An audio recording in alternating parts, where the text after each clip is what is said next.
Olá, uma boa noite para você. Você sabe bem, tem ouvido bastante, tem vivenciado o quanto o mercado imobiliário está aquecido.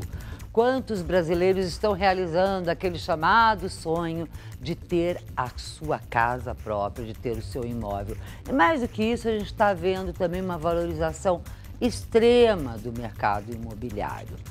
Só que as pessoas, assim como qualquer coisa na vida, tem que tomar muito cuidado. Antes da compra, você tem que verificar uma série de itens para não ser vítima de um golpe. E é isso que nós vamos mostrar para você isso.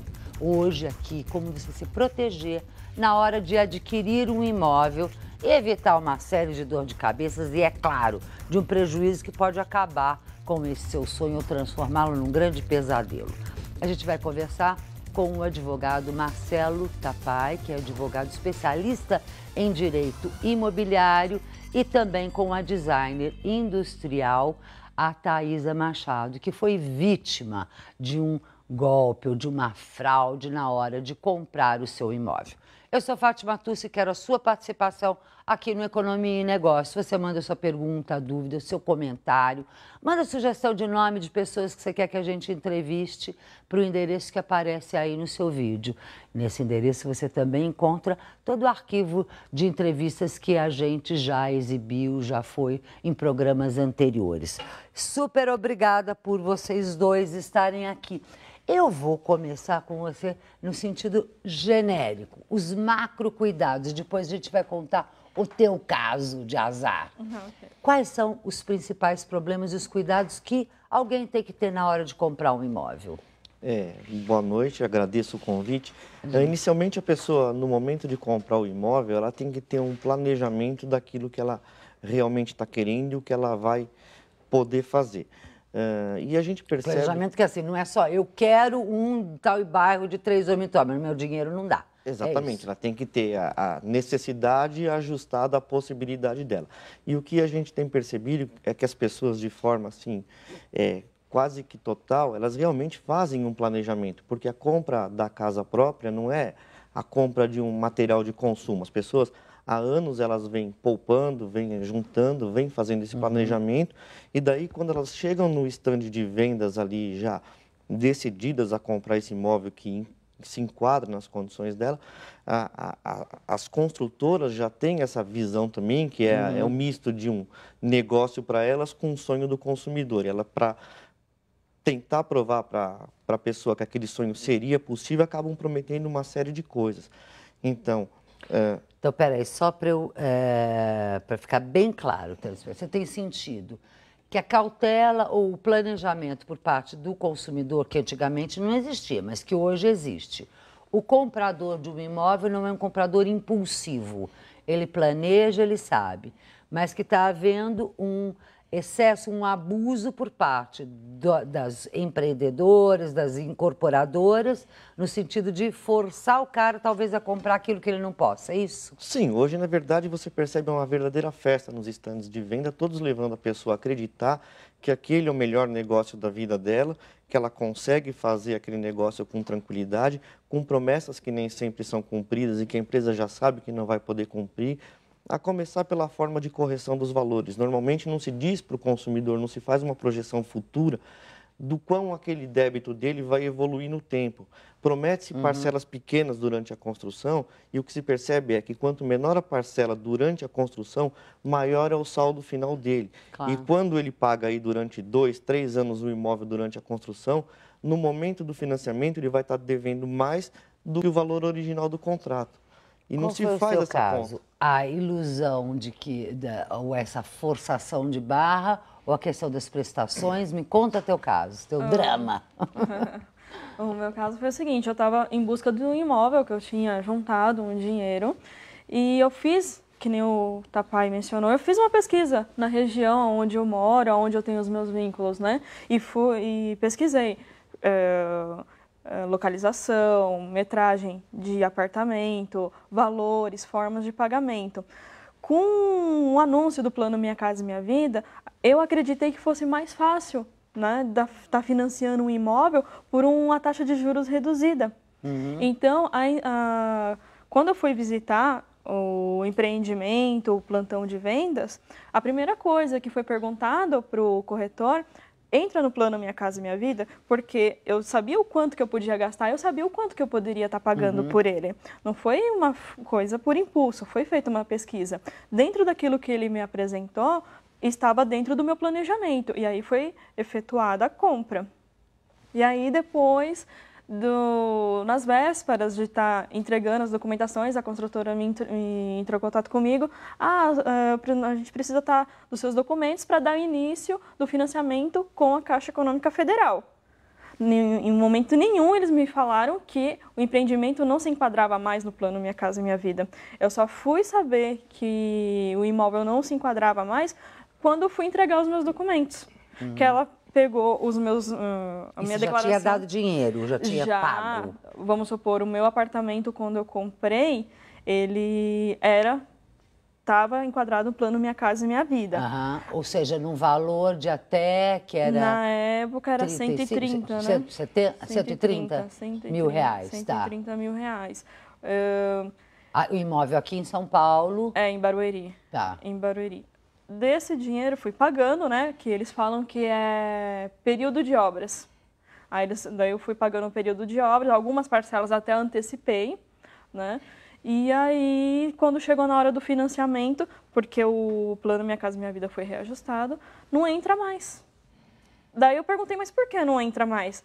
Porque o seu imóvel foi valorizado e, devido ao Índice Nacional da Construção Civil,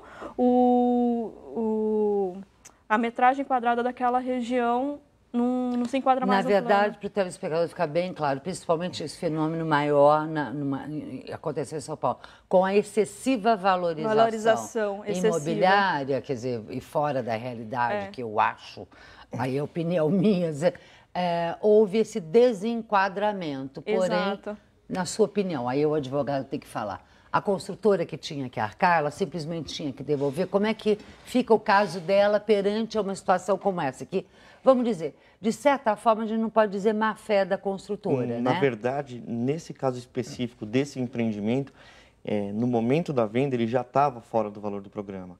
O apartamento dela foi comprado por 144 mil reais, quando o teto era 130. Foi vendido para ela que, se ela pagasse um valor de prestações durante a obra, o que importava era o valor que ela teria a financiar. O que não é verdade. O que vale é o valor do imóvel. Exato. Então, aí, nitidamente, foi um golpe. Aí, nitidamente, foi para pegá-la, mentiu-se para ela. Ela tem os documentos, os papéis da construtora, com o time da construtora, anunciando, construtora prometendo... local... a construtora nacional, maior da América Latina. Você pode falar? Porque eu acho que a gente fala e daí eles vêm se defender aqui, se quiserem. Sim, nesse empreendimento é o da PDG, que foi vendido à época, era a Gold Farb, foi vendido como o imóvel do Minha Casa Minha Vida, as propagandas diziam isso. Só que já não se enquadrava dentro do programa por conta do valor do imóvel. Foi prometido que você paga prestações durante a obra diretamente para a construtora e no momento do financiamento que vai valer ao saldo, que não é verdade. Qualquer banco, e a Caixa mais ainda, até porque o dinheiro é do brasileiro, né? E ele tem que cuidar, ele tem que ver o valor do imóvel e não fazer... Porque seria como fazer uma malandragem. Tipo, você paga, eu falo, mas ele tem que avaliar o imóvel. E o Minha Casa Minha Vida, esse valor também, ele é estipulado por lei. Então, nem o juiz pode determinar hoje, obrigar a Caixa a fazer o financiamento se o imóvel estiver acima desse teto legal. Valor, porque ela já foi falado exatamente para atender um público. Além dela, você acha que muitos outros foram prejudicados nesse caso específico? Nós estamos falando de uma consultora de capacidade de produção nacional, portanto, muitas outras podem ser. Esse tipo de golpe tem sido comum? Tem se percebido bastante problema com Minha Casa Minha Vida e de forma aí indiscriminada. Então, a Minha Casa Minha Vida, é bom a pessoa saber que ele tem dois tipos de financiamento. O financiamento que ele já é obtido no momento da compra, que é um crédito associativo, onde você vai buscar o financiamento antes da obra ser iniciada, e aí a Caixa já faz uma pré-avaliação no momento que você compra. Fez o financiamento, independe do valor do imóvel futuro, você já está garantido. Tem aquele outro financiamento que você compra um imóvel ou pronto, ou em construção, mas que está sendo vendido pelo sistema normal da incorporação imobiliária, e que ele só vai ser financiamento financiado propriamente dito no momento que o imóvel estiver pronto. Aí é que mora o perigo. Porque se eu compro um imóvel hoje com um valor muito próximo do teto, fatalmente ele vai ter uma valorização durante o período de construção e ele vai ultrapassar esse teto. Perfeito. Então aí é uma questão da pessoa fazer a conta. Vamos fazer essas observações com mais detalhes logo depois de um rápido intervalo, só que eu quero deixar absolutamente claro que tanto na observação da vítima desse caso, do advogado, quanto minha, em nenhum momento nós falamos do programa em si. O programa não está em julgamento, o programa Minha Casa, Minha Vida, até porque é um programa que a gente tem enaltecido uma série de vezes e ele está aí. É isso, gosta ou não gosta. Está na utilização dos recursos mais uma vez. Os golpinhos tão comuns aqui no Brasil, a gente já volta.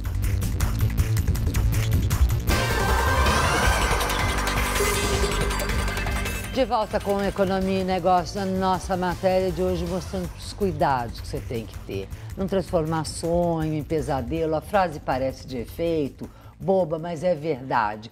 O Marcelo Tapai, advogado, está aqui mostrando um caso concreto no qual ele está trabalhando, que é da Thaís Machado, que foi vítima de uma fraude. Nesse caso, está configurado... É fraude o nome, legalmente, judicialmente? Golpe. Foi uma propaganda enganosa. Propaganda enganosa. Na verdade, dito a você que o imóvel poderia ser financiado pela Caixa. Não foi.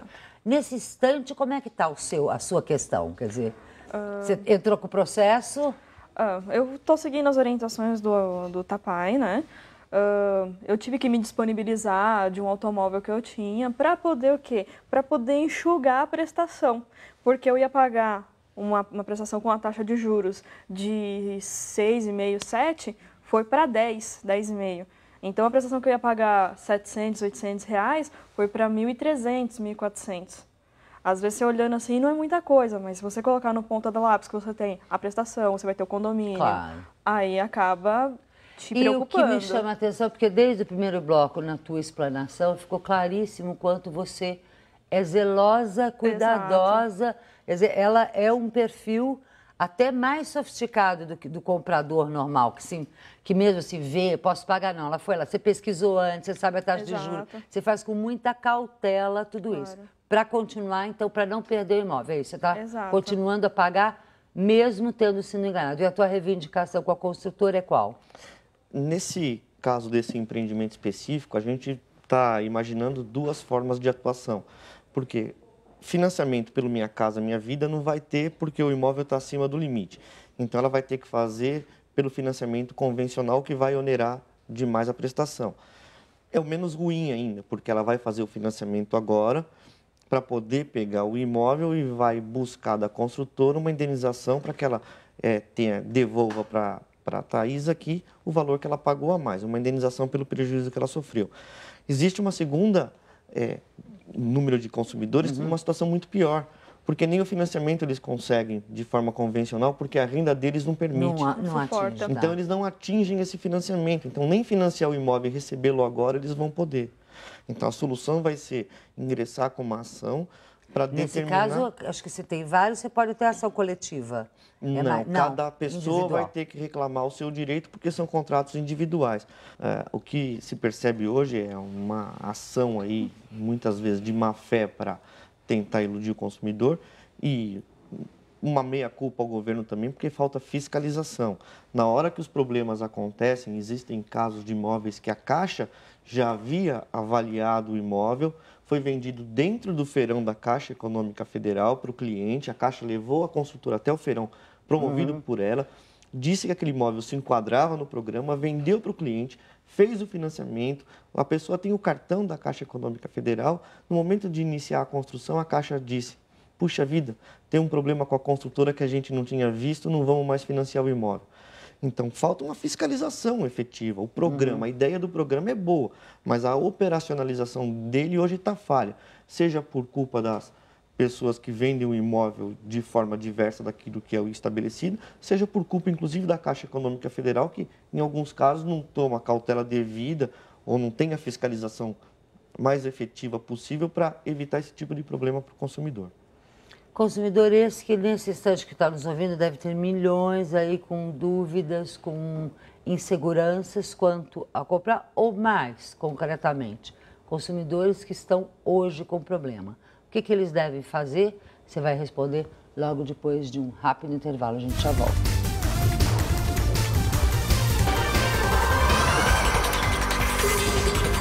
De volta com a Economia e Negócios, da nossa conversa com o advogado Marcelo Tapai e com a vítima de um golpe no setor de imóveis que vem crescendo muito, mas também com as deficiências que o sistema sempre tem, principalmente no caso de fiscalização que você citou, por parte da Caixa.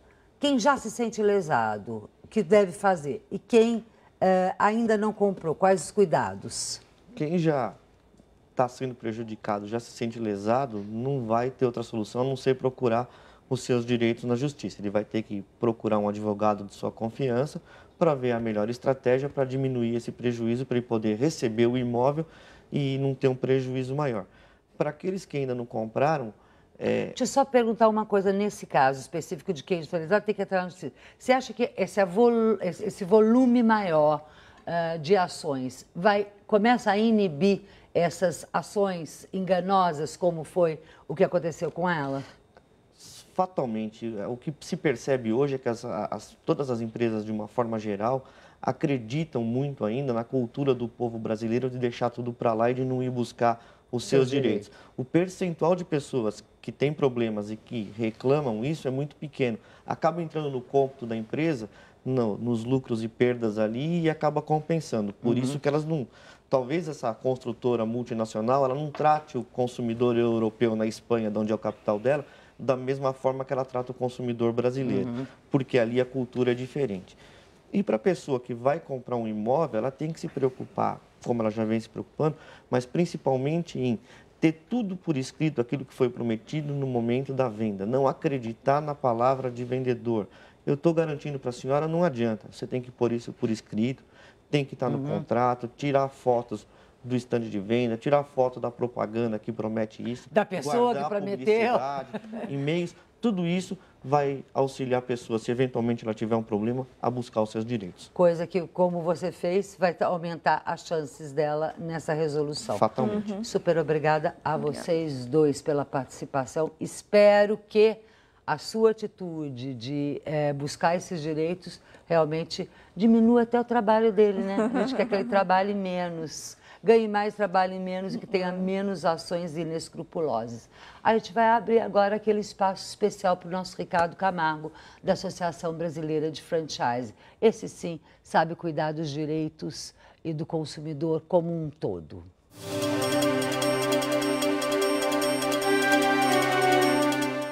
Olá, Fátima. Olá, amigos. Bem-vindos mais uma vez ao Espaço Franquia ABF. A ABF acaba de retornar do mercado colombiano. Mercado hoje constituído por mais de 47 milhões de habitantes e com importantes cidades onde se pode calcular e se pode difundir o franchising. Por exemplo, na capital Bogotá, que concentra mais de 8 milhões de habitantes, Cali, Medellín, Bucaramanga, Barranquilla, Cartagena, Cúcuta. Então, esse mercado não é só atrativo pelo número de pessoas que o compõem, pelo número de cidades também que o compõem.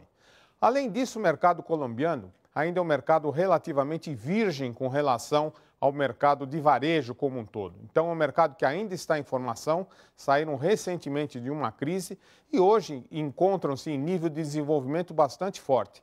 Só para se ter ideia, no ano passado o PIB colombiano cresceu na ordem de 6%.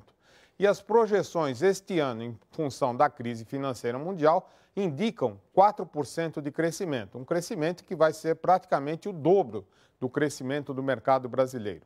13 marcas brasileiras hoje já atuam no mercado colombiano. E nós estivemos lá com 5 delas participando da 6ª edição do mercado colombiano de franquias. Então, uma feira de franquias que reuniu mais de 5 mil visitantes e nós tivemos representantes lá. Tivemos a IG Piscinas, tivemos a Wizard, tivemos também a Quality e tivemos mais 2 empresas, Emagrecentro e também uma outra companhia associada à Hering, que é uma das maiores produtoras de roupas no Brasil. Então, a Hering já tem operações no mercado colombiano, mas quer expandir esses seus negócios. A IG também já conta com pontos de venda, principalmente no litoral colombiano, mas também quer ampliar a sua atuação, principalmente na capital Bogotá. Então, todos os empresários tiveram vários contatos. Foi uma oportunidade ímpar para que empresas brasileiras se apresentassem e tivemos, inclusive, a visita do embaixador do Brasil na Colômbia, participando desse evento e apoiando as empresas brasileiras nesta incursão pelo mercado colombiano.